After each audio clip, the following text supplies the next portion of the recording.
مسلمانانی خۆشەویست لە هەر شوێنێکن السلام علیکم ورحمة الله وبركاته. بەردەوامیان لە وەڵامدانەوەی گومانەکان کە لەسەر ئاینی پیرۆزی ئیسلام دەوترێت و باز دەکرێت و دەوروژێندرێت. یەکێک لەم گومانانەی تر کە دەخرێتە ناو بیر و بۆچوونی مسلمانانەوە لەبەرەوەی ئاینەکە زۆر پاکە،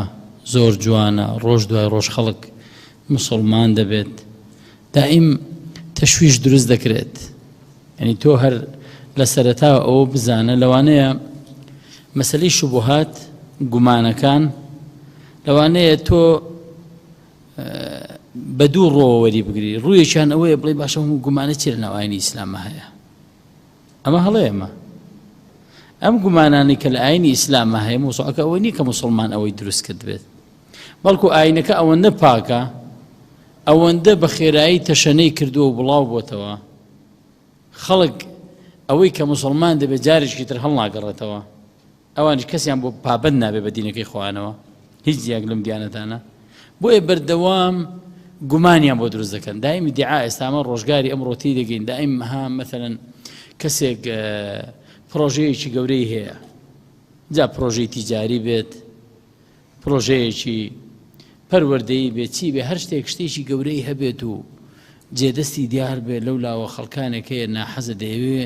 گومانی بۆ دروستکات، دەیەوێت تەشویش بخاتە ناو ئیشەکەیەوە، دیعای بۆ دروستکات. ئاینی پیرۆزی ئیسلامیش ئاینێکی زۆر پاکە بە بەراورد بە ئاینەکانی تر، یعنی ئاینێکە فعلەن بۆ مرۆڤایەتی خۆی تەعالە دایبەزاندووە. بۆیە خەڵکانێکی ناحەز و شەیاطین دائیم دەیانەوێت تەشویش دروستکەن. وقالوا لا تسمعوا لهذا القرآن والغوا فيه. جوێ لە قورئان مەگرن، لەغو دروستکەن، لەغو بیکەنە ژاو دەنگەدەنگ بۆی خەڵک گوێ لێ نەگرێ. ئەوەیە مۆزوعەکە ئەژیناوە نەبێت ئیسلامەکە ئەوەندەی کەم و کوڕی تێدا بێ بۆیە هەموو گومانە هەڵدەگرێت. نەخێر، بەس دێن بۆ ئەوەی کە خەڵک خۆ ناتوانێت بە تۆ بڵێت مەثەلەن کەسێک لە مزگەوتە نوێژ دەکا بڵێ وەڵا تۆ نوێژ ناکەی، ناسار دەبێت تۆمەتیشت بۆ دروستکە، وەڵا تۆ ئەوات کردەوە، مەثەلەن تۆ ماڵەکەت ئەوە، پارەکەت ئەوە، لە ماڵەوە ئاوایت، بیانوێت شتی تر بۆ دروست دەکا. ئینجا بێنە سەر گومانی ئەمڕۆ کە دەمەوێت باسی بکەم. ئەم گومانە لە نێو مسلمانانە بڵاو دەکەنەوە گوایە ئاینی پیرۆزی ئیسلام دژی ئازادی بیر و ڕایە. لەناو ئاینی پیرۆزی ئیسلامە ڕێگە بە کەس نادرێت کە هەر بیر و باوەڕێکی تری هەبێت. أن الإسلام ضد حرية الاعتقاد. إسلام دژی ئازادی بیر و ڕایە. سیر لەوەدا ئەم دەقە جوانانەی کە لە قورئاندا هاتووە بۆ ئازادی بیر و ڕاو و زۆری نەکردن ئەوەندە زۆرن، عەجەب لەوەدا چۆن دەتوانن جورئەت بکەن ئەو شتانە بڵێن. لە کاتێکدا لە قورئانە پیرۆزەکەی ئێمەدا ئەم ئاەتە جوانەمە لە سوڕەتی بەقەڕەدا هاتووە کە دەفەرمێ لا ئیکراهە فی الدین، لا ئیکراهە فی الدین. ئیکراه و زۆری لێکردن لە دین نییە، لە دینداریدا. یعنی چکە دین شتێک نییە خۆ بە شایەتمان بێت، یعنی لەوەش فراوانتر نابێ زۆری لە شایەتمانیش لێ بکرێت، نە لە دینەکەش بە پیادەکردنی بەگشتی. لا ئیکراهە فی الدین. دین بریتیە لە عەقیدە و بیر و باوەڕ. خەڵک باوەڕی نەبێ خۆ بە زۆری نییە. دەکرێت ڕەفتار سلوک هەندێک شتی پێ بکەیت، بەڵام بیر و باوەڕ شتێکە کە لە دڵدایە. بۆیە ئللا ڕێگەی ڕاست و درست بۆ باوەڕهێنان و چوونە سەر ئاینی ئیسلام ئەوەیە کە خەڵکەکە قەناعەتی پێ هەبێت، قەناعەتی پێ بێ. بۆیە دائیم ئەم ڕێگەیەش ڕێگەی تەواوی ئاینی پیرۆزی ئیسلام بۆ ادعو إلى سبيل ربك بالحكمة والموعظة الحسنة وجادلهم بالتي أحسن. سيرك بانگوازی بکەی محەممەد بۆ لای دینەکەی خوا بالحكمة، بحكمت، والموعظة الحسنة، ئامۆژگاری نەرمونیانی، وجادلهم بالتي أحسن. وأو کەسانش کە دڵیان نەخۆشە مناقەشەت دەکەن، مجادلەیان لەگەڵ بکەن، بەڵام هەر چۆن بالتي هي أحسن، بە باشترین شێوە، باشترینی شێوەکان هەڵبژێرە. ناشۆنە بالتي هي حسن، بالتي هي أحسن، بە باشترین شێوە و نەرمونیانی. حتى یەکێک لە زاناکان دەفەرمێت کە بیرکەیتەوە خۆی تەعالە نافەرمێ بالتي هي أخشن، بە توندی نابێت، ئەحسەن نقطەی لەسەر دامنێ نقطەیەک لەسەر خاکە دانێ سێژ لەسەر سینەکە دانێ بێتە ئەخشەن خەڵکی وا هەیە وازانێ بە ئاەتەکە وا هاتە خوارە با بە ئاەتەکە دەفەرمێ بالەتی ئەحسەن بە باشترین ئوسلوب و شێوازە خۆت چۆنت پێ خۆشە خەڵک قسە لەگەڵا بکە پێت خۆشە بە زۆرم لە شتت پێ بکەن نەوەڵڵا ئەحسەنترین شێوە ئەوەیە تۆ لەگەڵ خەڵکێکە کە موسڵمان نییە کە لە دین دوورە تۆ باشترین شێواز هەڵبژێرە بۆ هەڵسوکەوت و مامەڵ لەگەڵی پەلەشت نەبێت نابێ بڵێ وەڵاخت دەبێ بە 5 ڕۆژێک و بە 3-4 ڕۆژێک دەبێ موسڵمان بێت هەموو بەڵگەکانی دەمێ چۆن عیلاجێک کاتێک شڕوبێک دەدرێتە نەخۆشێک لە ڕۆژانە ئەوەندەی لێ بخۆوە کەوچکێکی قاوە 3 جار 3 ژەمە نابێ هەمووی بێکجاری بخواتەوە دەبێت سەر ڕۆژێکی بخایەنێت زەرەری بۆی هەیە زۆری کردن و تەنگ بە کەسێکی هەڵبچنی بۆی کە بێی هەرچی هەیە پێی بڵێ لە شەو ڕۆژێکە هەر ئیشێکی هەڵەیە ئیشێکی هەڵەیە بۆیە دائیم دەبێت چی دەبێتەوە لەسەر خۆ بیت پەلەت نەبێت لەم مەسەلەیەدا پەلە نەبێت هەندێک شت هەیە ئللا دەبێت کامەڵ بێت یعنی مەجاری وایە زۆر پەلە دەکەین وەکو ئەهلی دین چونکە خۆمان لەسەر دینێکی پاچین زۆر ئاسوودەین زۆر ئارامین بە دینەکەی خۆمان پەلە دەکەین دەڵێ بۆ خەڵکی جوانە بێت با خێرا بێتە سەر دینەکە کاکە کاتی دەوێت دەبێت تێی بگات دەبێت لەسەر خۆ بێت هێدی ئەنجا لەسەر تۆ نییە ینی ئللا هەرچی خەڵکەیە بە شەو ڕۆژێ بیکەیتە موسڵمان لەسەر تۆ نییە سەیری ژیانی پێغەمبەر کە صلی الله علیه وسلم تا ئەو کاتەی ئەبوو تاالب لەسەرە مەرگی شابوو هەم تەمەنە زۆرە کە پێغەمبەر صلی الله علیه وسلم لە مناڵیەوە تاوەکو کەی لەگەڵی ژیا 50 ساڵی تەمەنی خۆی پێغەمبەر صلی الله علیه وسلم یعنی چل وەرە لە مناڵیەوە لە 8 ساڵانەوە کەوتە لای مامی وەنیە 8 ساڵان پێغەمبەر صلی الله علیه وسلم بێ باوکو دایکی کەوتە لای ئەبوو تاالب کاتێک کە ئەبوو تاالب وفات دەکا ساڵی 11 پێش کۆچە پێغەمبەر هاتیە ساڵی 11 یعنی دەکاتە چەند پێغەمبەر صلی الله علیه وسلم نزیکی 51 ساڵە 51 ساڵ هەشتی لێ دەرکە 33 ساڵ پێغەمبەر صلی الله علیه وسلم بە نەرم و نیانی و لەسەر خۆی لەگەڵ ئەبوو تاالب قسەی کرد آخر لەحەزەش لەسەر مەرگدا ئەی ماما یەک کەلیمە بڵێ بۆی بەڵگەم هەبێت لە لای خوای تەعالی شەفاعەتت بۆ بکەم سەیریکە ئەبەو شێوەیە دەبێت یعنی ئەمە ئاەتە جوانە هەیە سیر لەوەدا ناحەزانی دین چۆن جورئەت دەکەن بڵێن لە ئیسلامدا زۆری هەیە زۆری لێکردن هەیە دەزان خەڵکە خۆی موسڵمان دەبێ وەزان زۆری لێکراوە یعنی خۆی ئەوەی خۆی دەیبینێ بە زۆری نەبێ خەڵک نایکات بە زۆری نەبێ خەڵک بیر و باوەڕەکەی ئەو ناکات جێبەجێ ناکە وازان ئیسلامی شەرەوە کاکە خەڵک يدخلون في دين لا أفواجا دێتە ناو ئاینی ئیسلامەوە ئاینێکە لەگەڵ فیترەت دەگونجێت لەگەڵ فیترەتی ئیسلام مرۆڤ دەگونجێت بۆی خەڵک موسڵمان دێ بەڵام ناحەزی ئەوان لەوەدا نەزانی ئەو کەسانە لەوەدا وا دەزانن خەڵک بە زۆرم لە موسڵمان بووە زۆری لێ دەکرێت کاکە زۆری نییە مۆزوعەکە لا ئیکراه فی الدین ئەمە مەبدەئێکە ئێمە موسڵمان باوەڕمان پێێتی زۆری کردن لە دیندا نییە لە ئاەتی تردا خوای تەعالی دەفەرمێ فمن شاء فليؤمن ومن شاء فليكفر شاء چی حەزی لێتی بە ئیماندار بێت ئیمان بێنێت چێش حەزی لێ نییە با کافر بێت کافر کەواتە ئەمەش ئاەتێکی تری قورئانە کە پێمان ئازادی بیر و ڕای تێدایە ئازادی بیر و ڕای تێدایە خاڵێکی تر هەر لە قورئانە پیرۆزەکەی ئێمەدا خوای تەعالی دەفەرمێ ولو شاء ربك لآمن من في الأرض كلهم جميعا سيري كندو الفاظي توكيد أو يكلا بولي شش لا نحو خندو تانا زور دو توكيد بدواي يكوا كلهم جميعا ولو شاء ربك أقر خواي قرويستي لسربا لآمن من في الأرض أرتي لسر أمزوي إيمان دار دبو كلهم جميعا همويان بطواوي هر همويان بطواوي بكم بنقصاني جميعا أفأنت تكره الناس حتى يكونوا مؤمنين أي محمد وتزوريان لذا تاوكو إيمان بينن بزوري دي بين بزوري نعبت إكراه لدين داني بو إيمان هنان أفأنت تكره الناس حتى يكونوا مؤمنين لا أتر ذا فرمي لست عليهم بمسيطر أسرتو أنيا مسيطر ببسريانا دبيت بردوام بانقوازيام كيبو الدين بلام زوري ليك الدنيا هم دوشتي زور جواز لم دوشتا خوای تعالی لە قورئانە بە ئیماندار دەفەرمێ کە باسی بۆ پێغەمبەرێکە بەڵام بۆ هۆی ئیماندارانیشە دەفەرمێ وأمر أهلك بالصلاة واصطبر عليها فەرمان بە خاو خێزانەکەی خۆت بکە کە نوێش بکەن سەبریشت لەسەری هەبێ عین ڕۆژانە دێ پێیان بڵێ کوڕت هەیە کچت هەیە گەنجە نوێژ ناکات تەمەڵە دەبێ هەموو ڕۆژی دووبارێکەوە لەگەڵی دەبێ سەبرت هەبێ ئەمە زۆری لێکردن نییە ئەگەر بە زۆری لێکردنی باسکە نە زۆری نیە کاکە پێی دەڵێ ئەمە خێر و خۆشی تۆ لەوەدایە بەختەوەری تۆ لەوەدایە نوێش بکە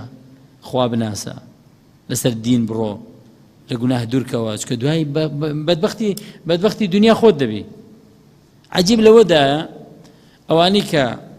ڕەخنە لە دین دەگرن و ڕەخنە لە ئاینی پیرۆزی ئیسلام دەگرن کە دژی ئازادی بیرڕایە دەشزانن باشترین بیرڕای ئیسلامە ئەوەی ئەوان لەسەر زەوی تێشی هێدەن مسلمان چاچی دەکاتەوە بڕۆ سیرکەن ڕۆژانە خەڵک دەکەوێتە نەخۆشی دەرونی و حاڵەتی دەرونیەوە هەرێکی بە کێشەیەک هەرچێ دێ سڵحی دەکات خۆیان پێیان چارەسەر نابێ هەر دەیە بێن مامۆستایەکی ئاینی دوو قسەی خێریان بۆ بکات ئاەتێکیان پێ بڵێ فەرمودەیەکی پێ بڵێم کاکە دوورکەوەلەوە تاوان مەکە ئەوەی ئەوە خراپی دەکەن ئیسلام بۆیان دێنێتەوە سەرڕێ ڕۆژانە بەرەو بەدبەختی دەڕوا خەڵک بەهۆی دوورکەوتنەوە لە ئاینی پیرۆزی ئیسلام لەگەڵ ئەوەشدا ئیسلام زۆری لە کەس ناکات بەڵام پێی دەڵێ بەدبەختیەکەتان کە هەتانە ئەی مرۆڤەکان لەسەر زەوی بەدبەختیەکەتان ئیشەوەیە لە دین دوورن بەڵام ئازادی فمن شاء فليؤمن ومن شاء فليكفر هەتا کە بانگەوازی خەڵکت کرد بەردەوام و زانیت هەر لێ بێ ئومێد بووی ئەو کاتەش دیسان ئاەتێکی ترمان هەیە کە خوا دەفەرمێت لەکم دینوکم وەلیە دین ئێوە دینی خۆتان بۆ خۆتان دینی ئێمەش بۆ خۆمان ئەمە بریتە لە مەبدەئە قورئانیەکان ئاەتە پیرۆزەکانی قورئان کە هەموو یەکێک لەوانە ئەم نەسانە و چەندینی هاوشێوەی ئەوەی پێمان دەڵێ کە ئینسان ئازادە لە دنیادا لە هەڵبژاردننی هەر دینێک ئازادە زۆری لێ ناکات زۆری کردن لە دیندا نییە هیدایەت بەس بەدەست خوایە لە ئاەتدا دەفەرمێ ئین عەلەیکە ئیلا البەلاغ تۆ هیچت بەدەست نییە ئیلا بەلاغ نەبێ ئەی محەممەد صلی الله علیه وسلم بەس ڕاگەیاندنە ڕاگەیەنێتەوە بەلاغ کەواتە دەقەکانی قورئان ئەوەی کە خوێندمەوە و بیستان دەقی زۆر وازەح و ڕوونن کە دژی ئازادی بیرڕای نییە بەڵام ئایا ئیسلام وەکو دیانەتەکانی تر وەکو یاساکانی مرۆڤ کرد دەڕوانێتە مەسەلەی بیر و باوەڕەکان نە لە لای بیر و باوەڕەکانی تر کێشەی نییە چەند کەس لەسەرکان بیر و باوەڕەیە میم ئەوەیە دیندار نەبی میم ئەوەی دینداری باش نەبی لەنا کێشە نییە هەرچی بی بەڵام ئیسلام بەعکسەوە دەڕوانێت دەفەرمێ ئیسلام زۆر ڕاستگۆیە زۆر بەپەرۆشە بۆ مرۆڤ ڕکاکە هەر بیر و باوەڕت دێ با بیر و باوەڕەکەت شتێک بێ بۆ دنیا و قیامەتە سوودی هەبێت بیر و باوەڕەکانی تر هیچ نین بۆیە بەردەوام مەوعیزەی مسلمان ئەوەیە پێی دەڵێ کاکە دینەکان تەواو نینەوە ئێوە لەسەرن ئەوە لە دینداری کە تۆ دێکی دینداریش تەواو نییە ئەی کابرای بێ باوەڕ ئەی جوولەکە ئەی گاور ئەی ئاگرپەرست ئەی گاپەرست و هەریە هەموو ئەوەکانی ترش دینەکەتان دینێکی تەواو نییە نە لە دنیا بەختەوەری بۆ ئێوە دێنێت و نە لە ئاخرەتیش زۆریتان لێ ناکەین بەڵام بەخوا زەرەر دەکەن لە دنیادا پێش قیامەت لە دنیا زەرەر پێش قیامەت ئەو بریتە لە بانگەوازی پەیامی ئیسلام زۆریکردنی لە دین تێدا نییە و حڕیەی فکر ڕێگەی لێ نەگرتووە بەڵام شتێکی تر کە حڕیەتی کوفر لە ئیسلامدا قسەی لەسەرە یعنی ئایا ڕێگە بدرێ خەڵک بە ئاشکرا ڕۆژانە لەنێو کۆمەڵگەی مسلماناندا کوفر بکات و ئیلحاد بڵاو بکاتەوە ئەخ زەرەری هەیە ئەگەر بڵێ ئەخەت ئەوە تا شوێنەکەەوە ئێمە دێڵێن ئەوەیە کە ئێوە تا ناڵ خەڵک بەکەی بخۆی ئەگەر بەدەست نابێ ناڵ خەڵک کوفر بکە باشە من پرسیارێک دەکەین ئایا هەر ئیسلامە کۆمەڵێک یاسا و ڕێسادا دەنێ بۆ بەختەوەری کۆمەڵگا یان هەموو یاسا و دەستکردێکەوەی تێدایە ئایا مرور یاسا و ڕێسای داناوە بۆ ئەوەی کە خەڵک بە بەختەوەری سارەکەی لێ بخڕیاننا ئەم یاسا دانانە ئایا نیشانەی ئەوەیە کە دژی ئازادین ئێمە ینی مرور و حکوومەت دژی ئازادی خەڵک ناڵە بکەی خۆی بڕوە ینی مەسەلەن دەڵێ ئەمە بۆ سایدە بڕۆی سایدەکەی پێچاو نایە بەعکسەوە بڕۆی دەکرێت بڵێن وەڵای ئێمە دژی ئازادیە ئێنە دژی ئازادی نیە هەندێک شتە ئەگەر سنووردار نەکرێت خۆ مرۆڤایەتی خۆی بم نەتیجەیە گەیشتووە بەڵام هەموو شتێکی قوبوڵە ئللا سنووردارەکانی دینی قوبوڵ نییە هەموو ضەوابط و شەرتێکی کە بۆ خۆیان مرۆڤەکان خۆیان دایدەنن بەدڵیان عیبی نییە 100% پشتیوانی دەکەن بەزەوەی دین دایدنێن قوبوڵیان نییە ئەجینا لە مرور کۆمەڵێک یاسا و ڕێسا و ضەوابط دادرێ بۆ لێخوڕینی سارە و هەتا پایسکلێکیش ماتۆڕێک دەبێت پابند بە پێوە خەڵک پابند نەبێت دڵان نەخێر بۆ نیێتۆ ئەمە ئازادیە بەڵام ئەم ئازادیە مەڕگەی پێ نادەین ئەم ئازادیە دەبێتەوە ئەوەی پێشەلکردنی مافی خەڵکی تر کەواتە ئازادیەکە دەبێت سنووردار بکرێت لە تەندروستیدا نایهڵن مەثەلەن هەموو جۆرە مەثەلەن خەڵک بە ئارەزوی خۆی دوکان دابنێت بە ئارەزوی خۆی شت بفرۆشێ خواردن دروستکە ڕۆژانە لیژنە دێ دەگەڕێت خۆراکەکەت چۆنەرێ چ دەکەی نابێ بۆ شێوێ بێ دەبێ ئەوە بێ دەکرێت بڵێ وەڵاوە ئازادیەوە ناڵ خەڵک حڕیەتی شخصیە بێت نا مرۆڤایەتی وانە بێ خەڵک بە هیلاک دەچێ خەڵک بگەشتوێتە مرۆڤایەتی گەشتوێتە ئەم نەتیجەیە کە یاسا و ڕێسایەک نەبێت بۆ ئەوەی خەڵکەکانی پێ پابند بکرێت ژیان تێک دەچێت ئێ باشە بۆچی لە مرورە ضەوابط پێویست بێت لە تەندروستیدا ضەوابط پێویست بێت لە کڕین و فرۆشتن و مامەڵەدا ضەوابط و یاسا و ڕێسا و ڕێنمایەکان پێویست بێت کە هەمووی دنیا لە خان و بەرەدا پێویست بێت باشە بۆ لە دینداریدا دروست نییە کامیان ئێستا من لە سارەیەکا زەرەرکەمیان لە دین زەرەرکەم و دوای مردنم هەتا لە ئاگردا بم یعنی دین کە پێت دەڵێت ضەوابطی پێت دەڵێت کاکە تۆ دیندار بە کوفر مەکە کە بێ باوەڕیشی بێ باوەڕ بە خۆت بەڵام زەرێت بۆ خەڵک بانەبێت با خۆت مرتدیت دیندارنی دیندار مە بەقەی ناکە بەڵام مەبە مای سەر ئێشە و فیتنە بۆ ئەوانی تر ڕێک کاتێک کە کەسێکی بێ باوەڕ دێ ڕۆژانە تەشویش لە نێو موسڵمانان دروست دەکات وەکو ئەو کەسە وایە کە لە ڕێگاکاندا بە ڕۆنگسایت دەڕوات بە پێچەوانەی یاساکانی مرور دەڕوات پێچەوانەیە هەموو خەڵک ئەوا دەڕوات تۆ چۆن بەعکسە دەڕۆی زەرەر دەدەی کاکە زەرەر دەدەیت دینە ئەوە کە دەڵێم وەکو ئەوە نەک وەکو ئەوە هەر نمونەیەکە ئەجینە تۆ کە لە یاسایەکی ڕێگاوبان پێشێل دەکەی ئەمە بەس خۆت لەناو دەچی شتێکی وان نییە بەڵام ئەوی تر دینە دین خەڵک گومڕا دەیە پێی بۆیە کاتێک کە لە ئیسلامدا ڕێنمایی دانراوە مەثەڵەن کە خەڵک ئازادە لە بیرکردنەوەی خۆی ئازادە بەڵێ بۆ ئازاد نییە ئەی لە پێغەمبەر صلی الله علیه و سلم لە مەدینە کەسی تێدا نەهێشت هەمووی موسڵمان کرد وتی ئەوەی موسڵمانە بمێنێتەوە ئەژینا هەر هەمووی یا موسڵمان بیان لە مەدینە بڕاتە دەرەوە شتی وها بوو کاکە نەخێر پێغەمبەر صلی الله علیه و سلم لە فەتحی مەکەدا کاتێک گەڕایەوە دەریان کردبوو پێغەمبەر صلی الله علیه و سلم هەموو سەحابەیان دەرکردبوون ماڵ و سەرەت و سامانیان دەست بەستەدا گرتبوو لەگەڵ ئەوەشە پێغەمبەر صلی الله علیه و سلم کاتێک گەڕایەوە فەرمووی ئینجا ڕۆژی خۆمانە یەک کەس لە مەکەدا نامێنێت کە موسڵمان نەبێت شتی وا بوو نەخێر ئازادە خەڵک زۆریکردن لە دینداریدا نییە بەڵام نابێت یاسا گشتیەکان پێشێلکەی یعنی هەموو وڵاتێک ئەمەی هەیە مەثەلەن هەر هەموو وڵاتێک ئێستا ئەمە خەڵکی ئێمە دەچێت لە ئەوروپا ئیقامە وەردەگرێت و جنسی وەردەگرێت کۆمەڵێک یاسا و ڕێسایان هەیە دەڵێ پابەندی یاسا و ڕێسایانە بی کەسێک نییە لە مرۆڤەکان نکۆڵی لەوە هەبێت کە دەچێتە وڵاتێکی تر دەبێت بە یاسای وڵاتێکی کە بڕۆ سەیرە عەجیب لەوەدا بەس بۆ ئیسلام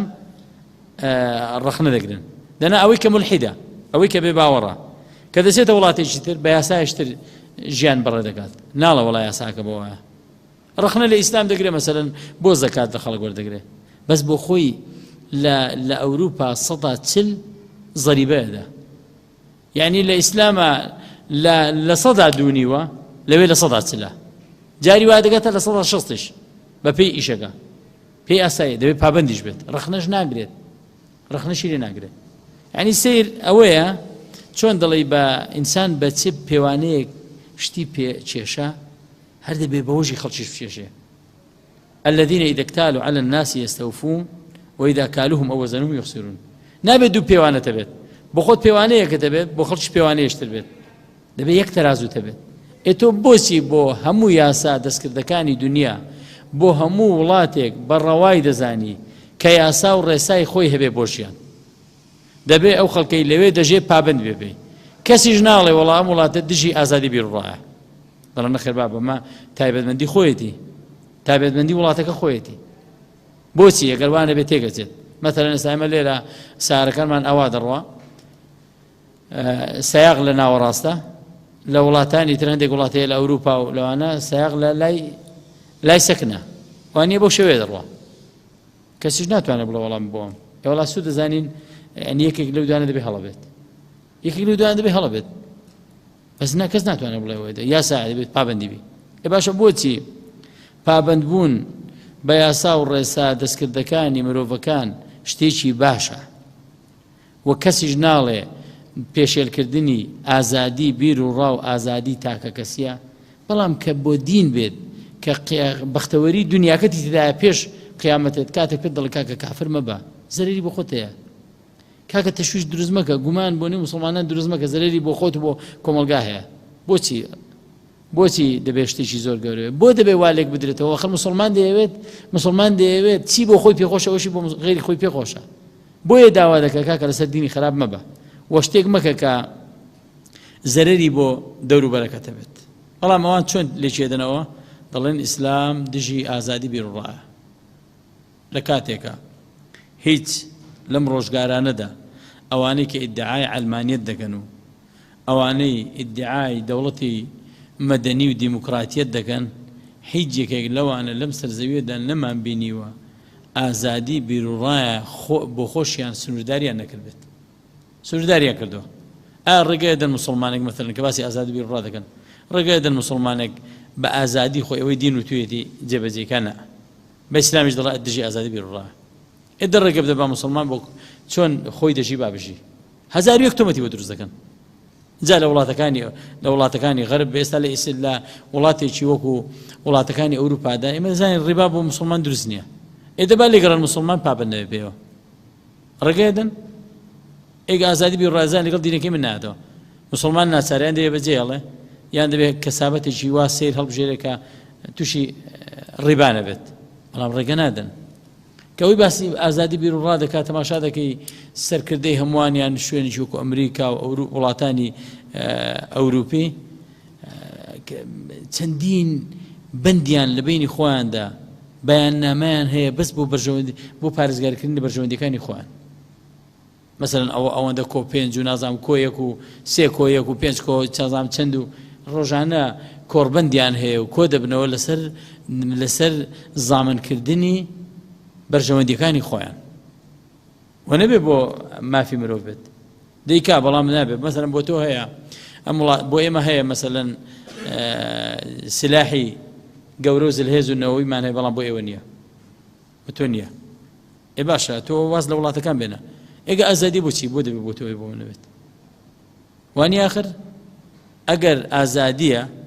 و فعلا کە خۆیان دەڵێن دیموکراسیەت ئەو بوو بۆ ئەوان، بەڵام دێن هەما قسە دەکەن، دەڵێن چی؟ آخر ئەوەی ئێمە دەزانین ئێمە بۆ پارێزگاریکردن لە دیموکراسیەت بەکاری دێنین. حقیقەتەکەشی ئەوەیە بۆ پارێزگاریکردن لە بەرژەوەندیەکانی خۆیان بەکاری دێن. ڕۆژانە و بەردەوام وڵاتانی پڕخێر و بێر وا لێ بکەن کە سەرۆت و سامانەکان لە مەسلحەتی ئەواندا بێت. ئەجینا هیچیەوە نییە بۆ ئەوە بێت کە خەڵک ئازاد بێت. ئیسلام دژی ئازادی حڕیەتی فکر نییە، بەڵگەش لەسەر ئەوە ئەم هەموو منافقە لە زەمانی پێغەمبەر صلی الله علیه و سلم بوو. پێغەمبەر صلی الله علیه و سلم دەیزانی منافقن یان نا؟ دەیزانی. حتا یەکێک لە سەحابەکان سڕ و نهێنی صاحب السر النبي صلى الله عليه وسلم ناوی چی بوو؟ حذەیفە ڕەحمەتی ڕزای خوای گەورەی لێ بێت. حذەیفە دەیزانی کامانە منافقیشن. پێغەمبەر صلی الله علیه و سلم مامەڵەی چۆنی لەگەڵ کردن؟ هەر مامەڵەی مسلمانە یان نا؟ مامەڵەی مسلمانە. گرنگ ئەوەیە تۆ زەررت بۆ کۆمەلگا نەبێت. یعنی کە تۆ بەردەوام بانگەوازی دەکری بۆ ئەوەی کە مسلمان بیت بێ سەر ئەم دینە ڕاستە. ئەگەر هەر قبوڵت نییە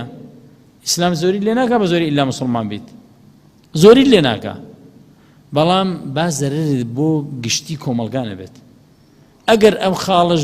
بە توندوتیژی باز دەکرێت، کام وڵاتە هەیە لەم سەرزەویەدا، کام فکرە هەیە لەم سەرزەویەدا کە کۆمەڵێک زەوابت و یاسای دانەناوە بۆ خەڵکی بەگشتی هەمووی هەرداینەوە. کەی مرۆڤایەتی بەگشتی قەناعەتی بەوە هەیە. کۆمەڵێک ضوابطەکانی ئیسلام، ڕێنمایەکانی ئیسلام کە دایناوە بۆ ئەوەی کە خەڵک بڵێ دیندارنی، بەڵام هەوڵدا کە دیندارنی خۆت چی دەبیت ببە، بەڵام با زەررت بۆ خەڵک نەبێت. گومان بۆ مسلمانان دروست مەکە، ئاژاوەجێڕی دروست مەکە، هەر ئەوەندە هیچی تر. ئەمەش پێی ناوترێ دژی ئیسلام دژی ئازادی بیر و ڕایە، بەڵکو ئەوەی کە لە ئیسلام داهاتووە ئەگەر ئەوانی تر ئەوەیان بەدەست بایە و لە مێژوشدا ئەمە تۆمار کراوە بزانە چیان کردووە لە کاتێکە مسلمانان ئەندەلوسی جاران و کە ئێستا ئیسپانیا ئەندەلوسیان بەدەستەوە بوو چۆن جوولەکە و گاورێک لە ژێر سایی ئەواندا دەحەسایەوە حەوا بووە بەڵام دوای ئەوەی کە موسڵمان لەوێ نەما چۆن مەحاکمە تەفتیشیان دروست کرد چۆن تعزیبی خەڵقیان دەدا هەتا جوولەکە یعنی تعزیبی یەکتریشیان دەدا لەوێ بە جۆرێک کە جەنگی جیهانی یەکەم و دووەممان هەمومان بیستومانە کە چۆن خەڵکیان تعزیب داوە چۆنیان ئازاری خەڵک داوە ئیسلام کەشتی وای تێدا بووە ئیسلامەوە تا بە درێژایی تەمەنی خۆی هەموو دیانەتێک لە نێویدا ژیاوە هەموو دیانەتێک ئێستا زۆرمان لە مهمی باسی ئەوروپا دەکەن بەڕاستی ئەوروپایەکی میان ڕەوە بەڕاستی ئەوروپایەکە زۆر مرۆڤ دۆستە ئەوە تا مسلمان لێ مسلمانیشە دەمێنێتەوە کاکەم 1400 ساڵ لەنێو مەدانە 1400 ساڵە کام دیانەتە هەیە لەنێو ئاینی پیرۆزی ئیسلامدا لەنێو مسلماناندا تا ئێستا ڕۆژێک قسەیەکی ناخۆشیان پێ نەوتراوە ڕۆژێک ئازار نەدراون ڕۆژێک ناڕەحەتیشیان توش نەکراوە بەڵام تەماشا دەکەین لەوێ ئەگە ڕۆژێک لەگەڵ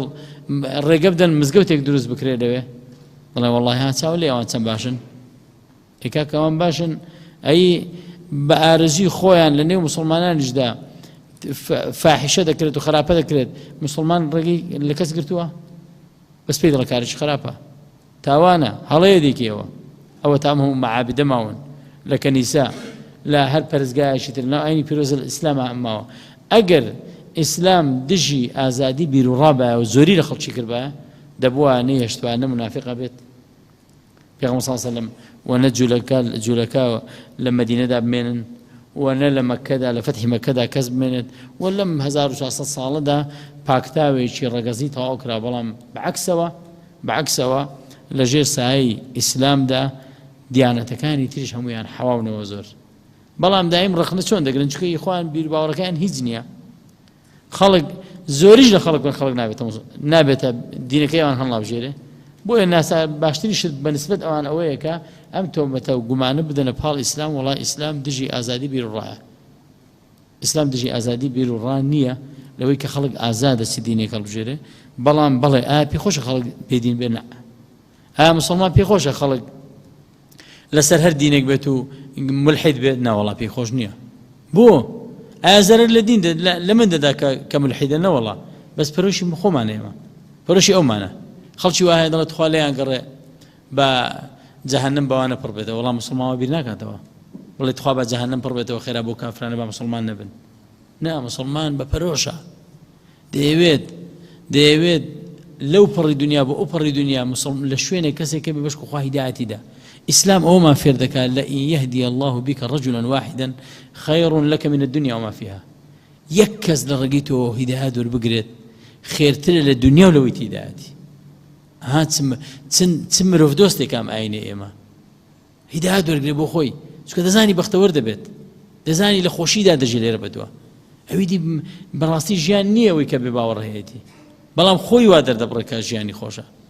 ژیانی ڕاستەقینە ئەوەیە کە تۆ هەردوو دنیا ببینیت کار بۆ هەردوو دنیا بکەیت کە کارت بۆ هەردوو دنیا کرد لە دنیای ئێستاشدا فێڵ لە خەڵک ناکەی ئێستا هەیە دەڵێ کاکە وەڵام من بەس بۆ خەی ناکەی ئێوە بە هەردوو دنیا دەکەم بەس بۆ ئەو دنیا دەکەم ئاخر کاکە تۆ کە بەس بۆ ئەو دنیا دەکەیت تۆ بەس ئەم دنیات بەستەوەیە دەڵێ بە هەر شێوەیەک با دەستم کەوێ بۆیە پێت ئاساییە غەش بکەی دزی بکەی درۆ بکەی من نەگە هەردوو دنیاکە سیرکەم بۆ منێ لە دنیای ئێستادا دزی بکەم غەش بکەم کەواتە منێکی مسلمان کاتێک دەڵێم ئیش بۆ هەردوو دنیا دەکەم تۆ لە سایدە حەسەیەوە ئەی ملحید ئەی بێ باوەڕ تۆ لە سایدە حەسیتەوە چکەم نابێ غەش لێ بکەم نابێ فێڵە لێ بکەم نابێ خیانەت لێ بکەم بەڵام کە بەس بۆ دنیا ژیام باوەڕم بە قیامەت نەبوو ئێو کاتە مادەم هەر دنیام هەیە ئەو 56 ساڵی تێدا ژیم وەڵا چی خۆشە و چی باشەوە دەکەم گوێ نادەمەوەی مافی خەڵک پێشێل دەبێت ئەمە جیاوازێکەیە بۆیە کاتێک ئیسلام دەڕوانێتە مەسەلەکە لەو مەسەلەیەوە دەڕوانێت کە بە خەڵکی بەختەوەر بێت بە دینداری بەختەوەر دەبێت دەنا خەڵک خۆی ئازادە چ دینێک هەڵبژێرێت وێت دەکەم کە ئەوەی وتوم و باسم کردو سوودی هەبوو بێ بۆ خۆم و بۆ ئێوەی بەڕێزیش اللهم انفعنا بما علمتنا وعلمنا ما ينفعنا وزدنا علما والحمد لله رب العالمين وصلى الله وسلم على نبينا محمد وعلى آله وصحبه أجمعين